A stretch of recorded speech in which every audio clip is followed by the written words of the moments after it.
Kapag ako po ay nanalong kapitan dito sa ating barangay, marami po akong magiging project. Ang kauna-unahan ko pong magiging project, ipapagawa ko po ang bahay ko. Bakit kanyo? Para naman kapag binisita niyo ko sa aming tahanan, ay maganda at presentable. Hindi po ba? Ang pangalawa ko pong magiging project, bibili po ako ng magandang sasakyan. Bakit kanyo? Para kapag kailangan nyo ang tulong ko, madali ko kayong mapupuntahan. Hindi na po maglalakad ang inyong kapitan. Ang pangatlo ko pong magiging project, bibili po ako ng bagong cellphone. Yung latest po, iPhone 15 Pro Max. Bakit kanyo?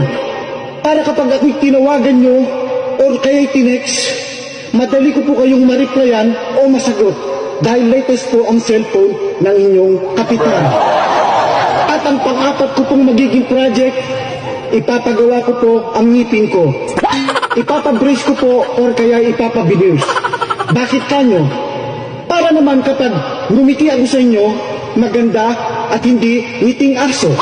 Kaya sa darating na halalan, huwag niyo pong kalilimutan.